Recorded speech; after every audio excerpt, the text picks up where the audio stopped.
Assalomu alaykum, hurmatli vatandoshlar. Bugun murojaat yo'llashimdan asosiy maqsad bugungi murojaatimiz O'zbekiston Respublikasi Oliy ta'lim, fan va innovatsiya vazirligiga. Hurmatli vazirlik xodimlari, sizlarga murojaatim shunday iboratki, bizga o'sha masofaviy ta'limni yo'lga qo'yib berishingizni so'rayman. Men Termiz davlat universitetini yuridik fakultetini 2-kurs talabasiman. Sizlardan masofaviy ta'limni yo'lga qo'yib berishlaringizni so'rashimizdan asosiy maqsad bu o'sha ta'lim to'g'risidagi qonunda, prezident farmonida hamda o'sha Vazirlar Mahkamasi qarorida batafsil ko'rsatib o'tilgan.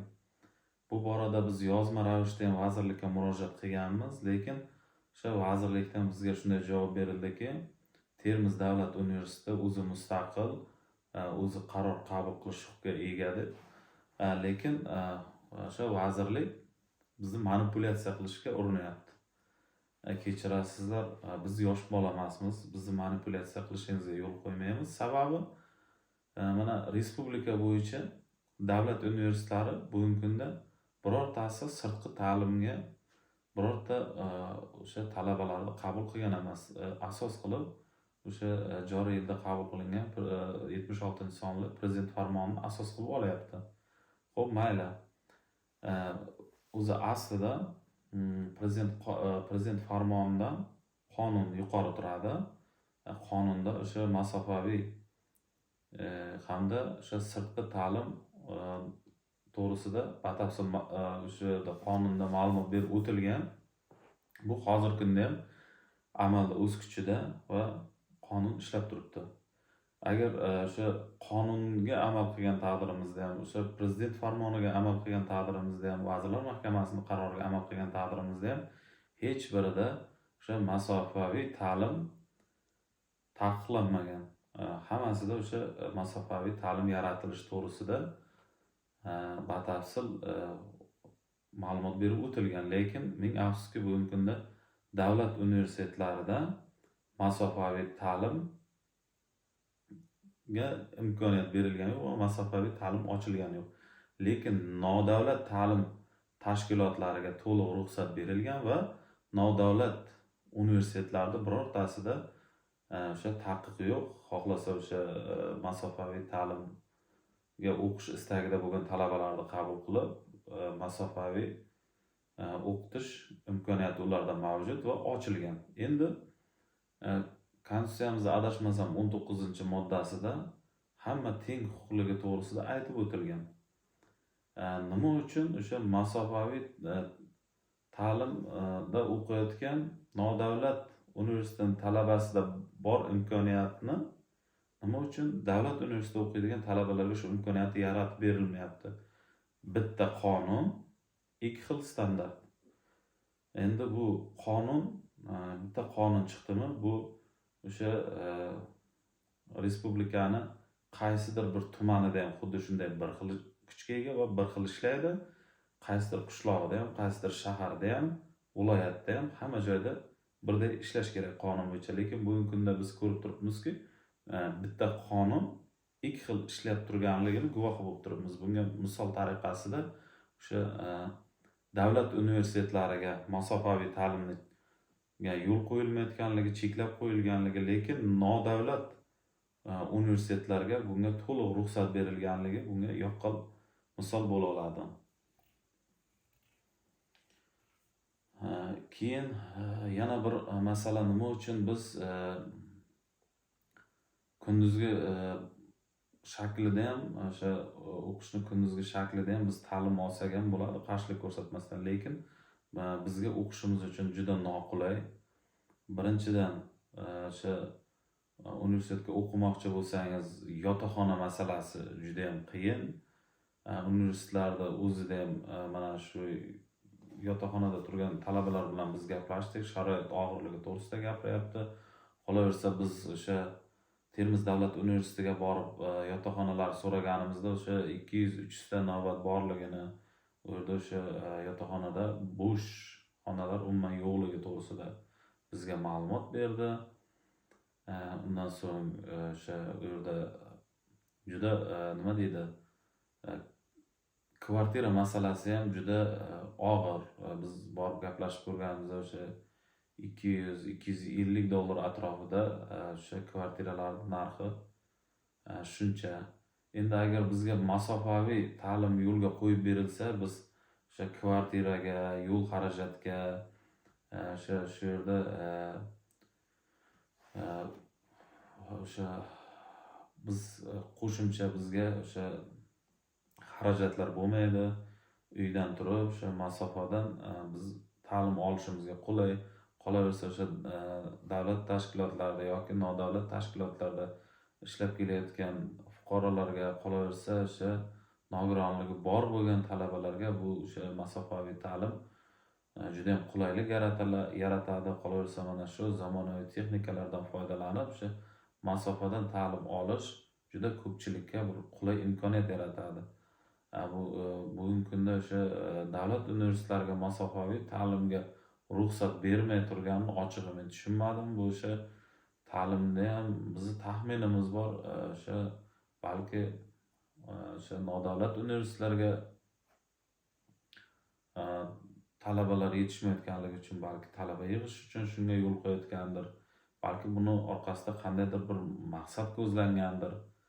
Bunisidan bexabarmiz. Nima bo'lgan taqdirda ham bugungi kunda o'sha meniki, seniki, bizniki deb o'sha targ'iboti o'tkazilgan konstitutsiyamiz bugungi kunda ko'rinib turibdiki, o'sha xalqni manfaatiga, bizni manfaatimizga bugungi kunda konstitutsiya ishlamay turibdi. Sabab biz ko'rib turibmizki, konstitutsiyani hech bir kuchini sezmayapmiz. Sababi o'sha Oliy ta'lim, fan va innovatsiya vazirligi bugungi kunda o'sha barcha davlat universitetlariga masofaviy ta'limga ruxsat bermasdan turib, o'sha biz ruxsatni berib qo'yganmiz, ular mustaqil deb bizga ma'lumot beryapti. Kechirib qo'yasiz. Agar siz aytgandek Termiz davlat universiteti mustaqil bo'ladigan bo'lsa, bizga izohlab tushuntirib bersangiz, nima uchun ayni butun respublika bo'yicha davlat universitetlarining birortasida o'sha masofaviy ta'lim yo'lga qo'yilmagan? Nima uchun o'sha nodavlat universitetlarda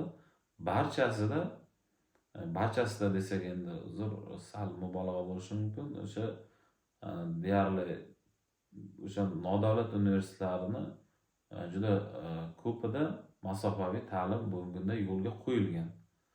Mana shu yerda ko'rib turibmizki, bitta qonun, ikki xil standart.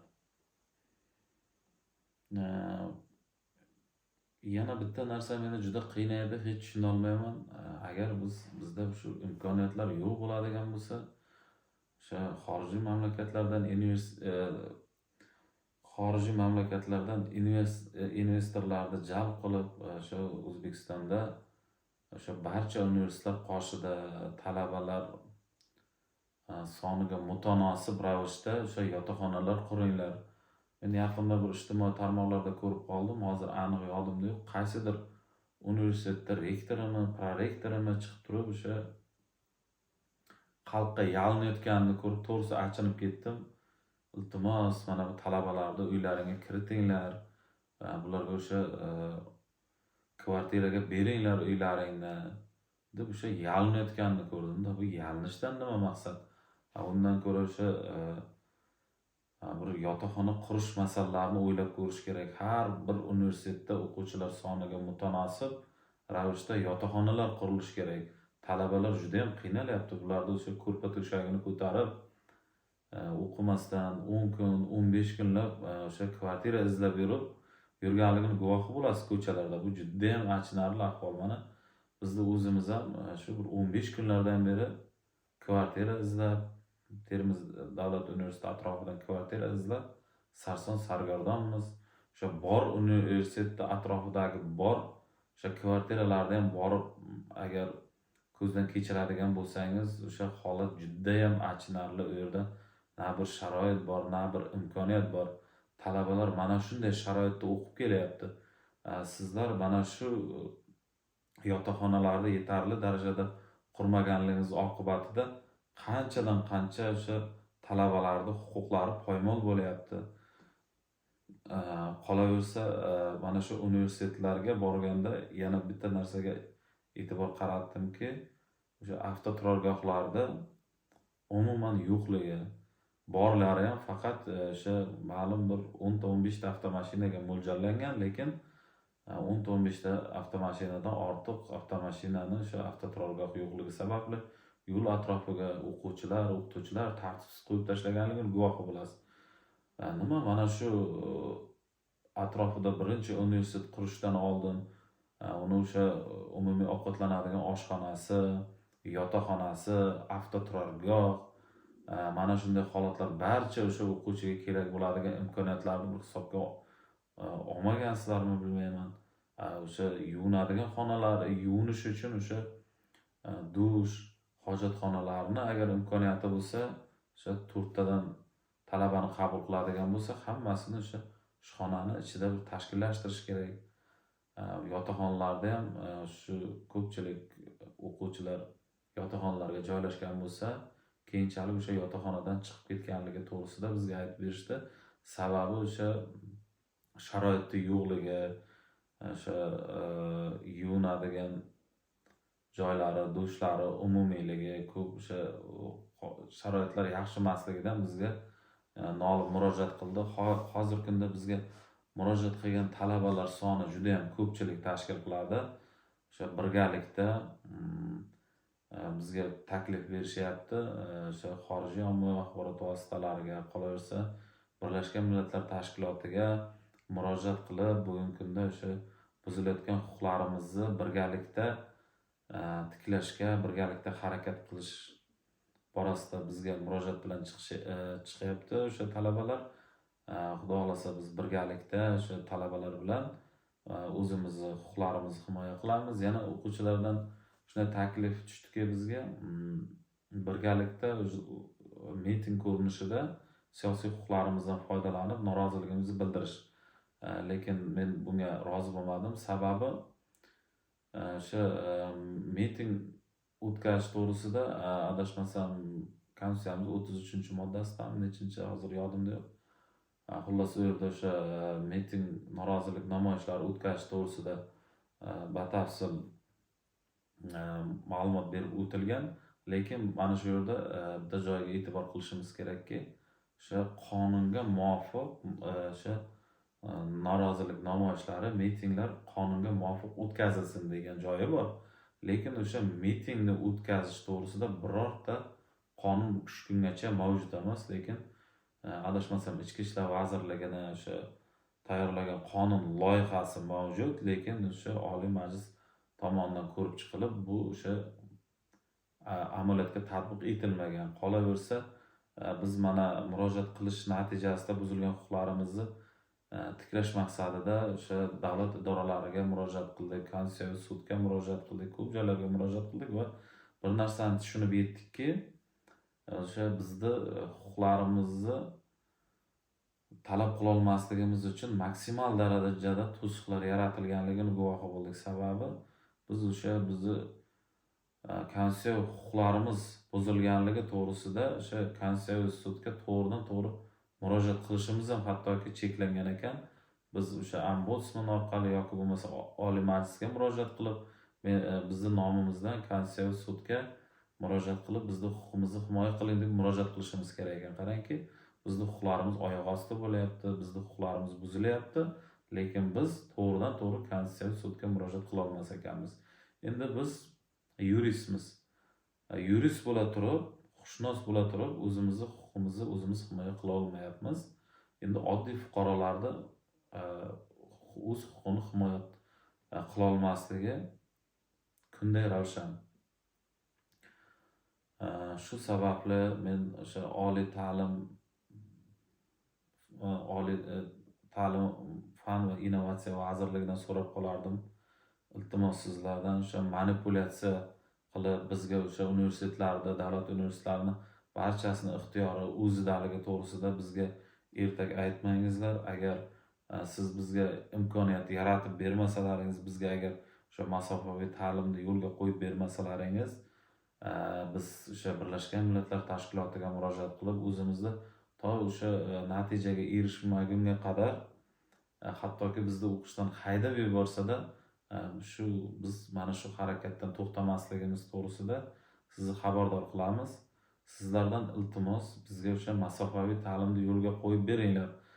Biz o'sha jon jahdimiz bilan qarshilik ko'rsatib e'tiroz bildirayotganligimiz sababi, biz o'sha kunduzgi shaklda o'qisak, o'sha universitetda sharoit yo'q. Sababi mana yotoqxona masalasi qiyin. Birinchidan bizni oilaviy sharoitimiz to'g'ri kelmaydi. Biz ham oilamizni boqishimiz kerak, ham o'qishimiz kerak, ham kontrakt to'lashimiz kerak.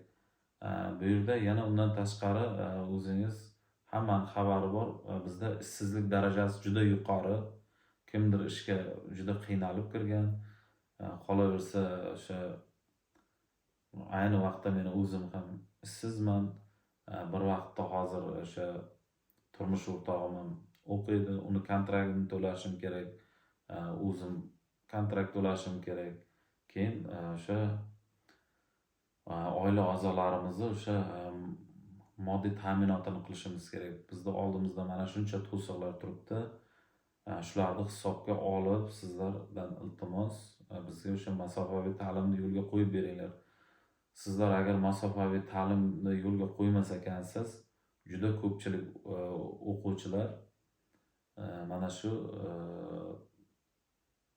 o'qib turgan oliygohlardan o'sha o'qishni tashlashga qaror qilgan. Sababi o'qish istagi bor, ammo o'sha ularga kunduzgi shaklda o'qish uchun oilaviy sharoitda ularga imkon bermaydi. Shu sababdan agar ular masofaviy ta'lim yo'lga qo'yilsa yoki ularni hozirgi kunda tahsil olib turgan kunduzgi shaklidagi